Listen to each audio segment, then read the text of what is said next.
So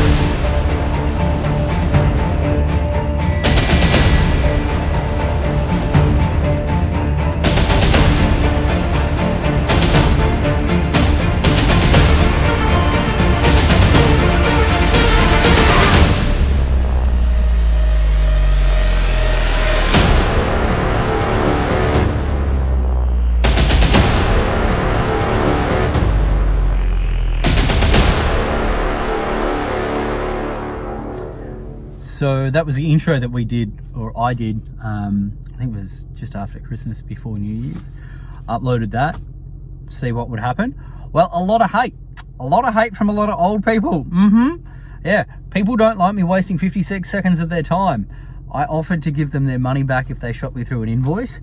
Yeah, so that was an ad, pure and simple, just to say, hey, we're gonna do something cool, have a look at it, follow us, and we'll show you the answer. All of which was said in the text, and it was also said at the last part of that video. Anyway, this is the first episode. This is the introduction to the first episode. I hope you enjoy it. It's a bit of fun, really. Just effing around, having some fun. Check it, enjoy it. Where's the camera? There, check it out, enjoy it. It's gonna play now.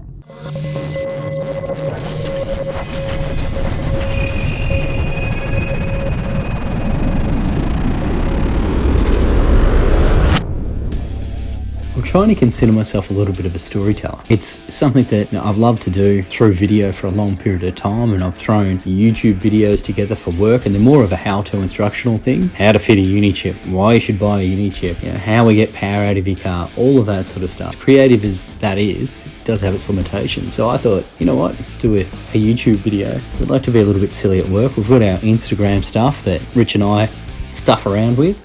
I'll introduce you to him in a minute, but first of all, I guess I better say, this is me, I'm Paul. I'm the bloke who throws basically all of this sort of stuff together. There's my little brother right here, that's him on the screen, and that's Chris. Just have a good look at him. So this whole premises is me versus Chris, brother versus brother. Been going on forever, since 1988, but we'll talk about that later. And then of course, we've got the chumley of the family, Rich. Been mates with him for years. Work with him as well. Lucky me. Anyway, have a look at him. Muscles. All right, let's get stuck into it. I hope you enjoy what we've done for you. G'day guys. It's funny. My brother and I were out filming for Rides Down Under Workshop Wars. We're in his Y62 and we were just having a chat, explaining how good the Y62 drove with all the modifications and everything it did. And in that conversation, we somehow stumbled upon this silly bloody bet. And in this silly bet is my wife's Ford bi-turbo Everest. I was gonna say Raptor, but it's not, it's an Everest. Versus V8 Y62 Patrol. It's got a catback exhaust, an intake, a Unichip, and a massive fucking Caravan behind it. So we're gonna be taking the Everest, we're going to be taking the Patrol, and we're going to be taking the Caravan to an airstrip that we managed to get so we could see out the end of this bet. So, brother versus brother. I'm the oldest, he's the youngest. I'm going to win in my little bi-turbo shopping trolley. Sorry. How can I do this again? So, we've gone through power to weight. Yeah. Then we've gone through power. The easiest way to explain it, so power to weight in a way that we're not going into decimal points. So the easiest way to look at it will be to do how many kilos per kilowatt that you're trying to shift. So, and the calculation to do that is you're saying you're going to weigh 2,500 kilograms, 2.5 ton, and you make 144 kilowatt. That means for every 1 kilowatt, you're moving you're moving 17.3 kilograms. Right. So, and in Chris's instance, where you're saying you're 5,000 flat? Yeah, we shaved some weight, yeah. 5,000 flat. So Y62 and a Basestation Caravan, the biggest thing you can get, he's going to say it weighs 5 ton. Righto. And then you made what, Chris, 230? Yeah. And we just bump up those numbers, eh? So, and then saying that, Chris has 21.7 kilograms per kilowatt of weight. So theoretically, Chris is 4 kilos heavier they're new per kilowatt. That's in So the hyper. on the hypothetical side of it, your Everest should destroy Chris. But I guess that's going to come into, there's a lot of other things that come into play from there, like revs, RPM. And the only way to accurately gauge that will be both of you load up your cars and go to a weigh bridge and weigh the car and the caravan and the car and the trailer or whatever you're moving. And I'm not moving anything. you're just going for the weight of the Everest. Yep. Have a full tank. Oh, come on, mate. So we're filming first thing tomorrow morning out at an airstrip from a stupid bet that I made with my brother that I'm actually starting to regret now. So the Everest needs every helping chance it can get. That's why we've come to Shell, because they have a premium diesel. They've got V-Power on tap, sneak a tank full of it. Hopefully it's going to give me the advantage I need to beat a Y62. Fingers crossed, eh?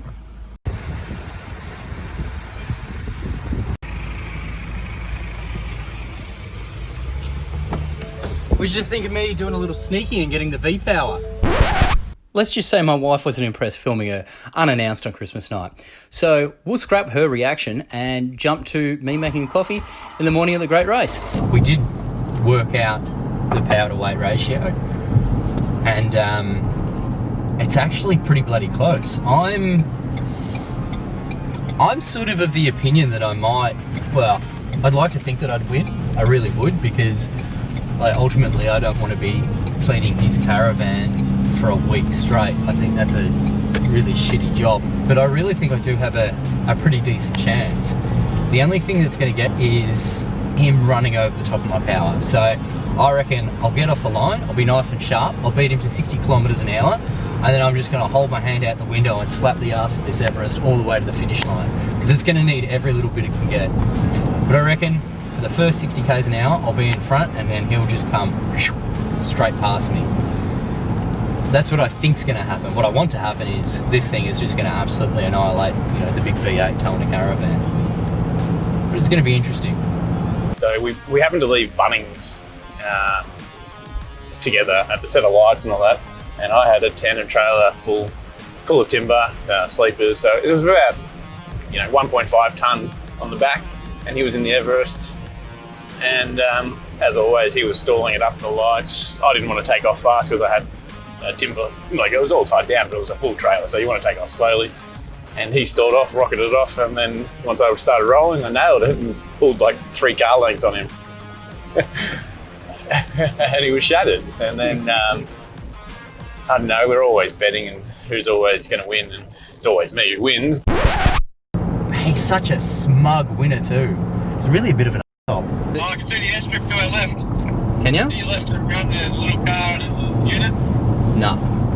Yeah. Dude. With the hay bale. There's hills. So after a little bit more banter back and forth, we finally rocked up to the airstrip. I was pretty excited. First thing I noticed was the ground was moist. That's right, the grass was wet, and it was really wet, and it was that dewy early morning wet, and it was slippery. I'm going to be really appreciative of borrowing the Caravan for 2 weeks non-stop for free. I think that's a great idea. In fact, that's right, because you're trying to get into Caravan. yeah, that's exactly right. What I would, as we rock up to the airstrip, I'm trying to think of something profound to say, but frankly, I'm shitting myself. Chris has got no fear. He takes off and launches straight down one end with the Basestation on. It's wet as hell.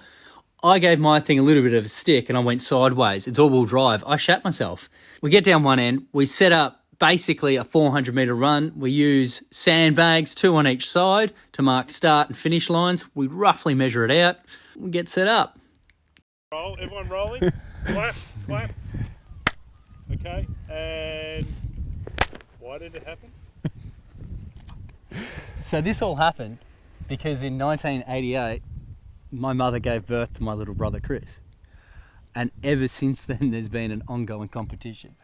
It's been a competition from who can bring the shopping in the fastest, after Mum did the food shopping, to who can race their motorbike around the flat track the fastest, to who can be Australian Superbike champion of 2015.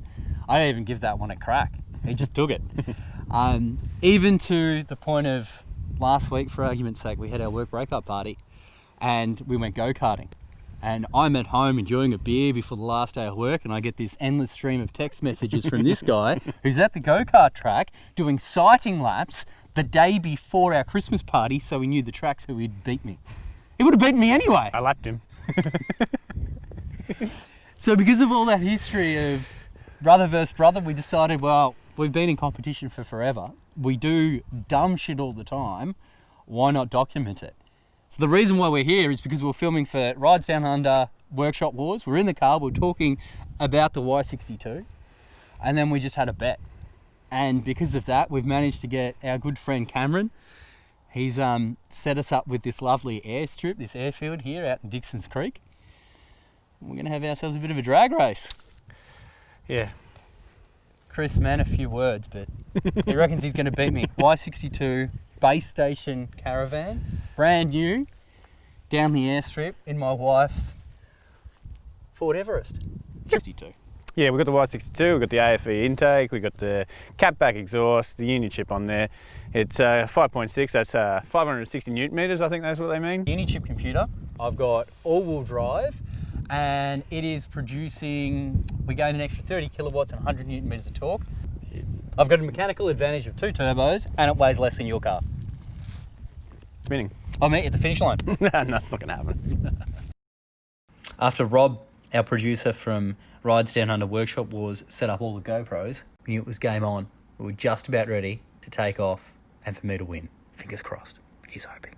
Give us a 10-second when we're 10, then count down. 10, 9, 8, 7, 6, 5, 4, 3, 2, 1.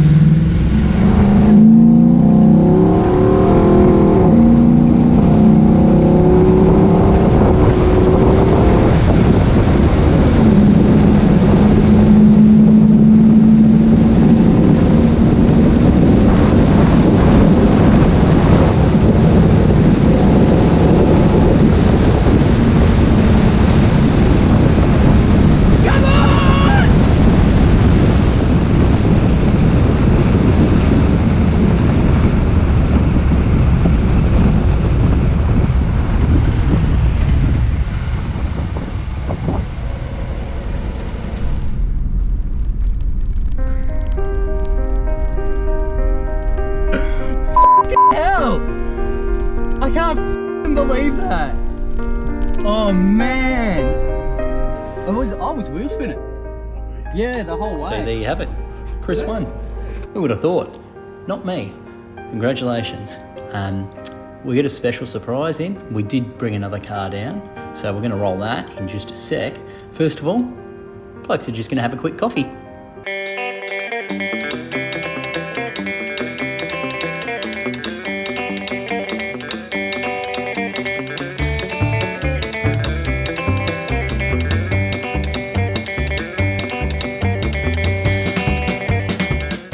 So we invited one of our friends from Australian 4x4 Adventures, Steve, to come down and have a bit of a drag race. We thought it would be a bit of a laugh. So we unhitched the Caravan. We got a Y62 200 series bonus. Check it out now. Come on, Georgie. 10, 9, 8, 7, 6, 5, 4, 3, 2, 1, go!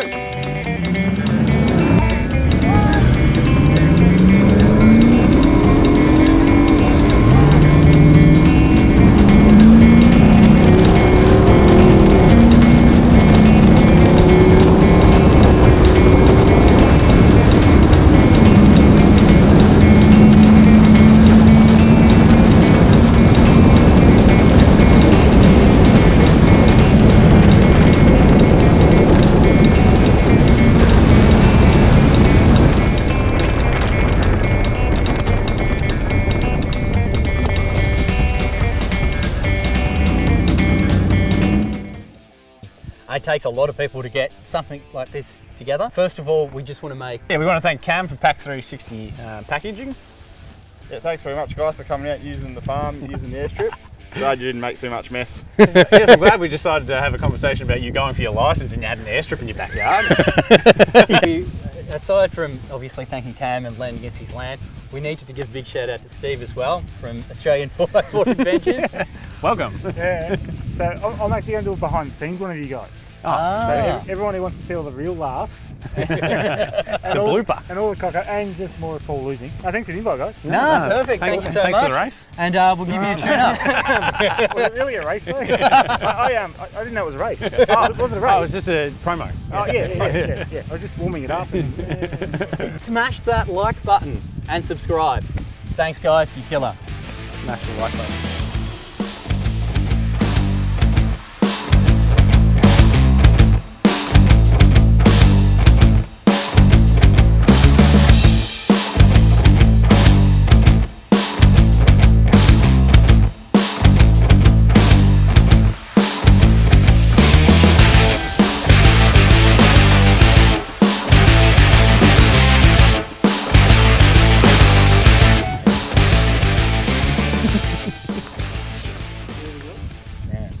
So, well, you know what?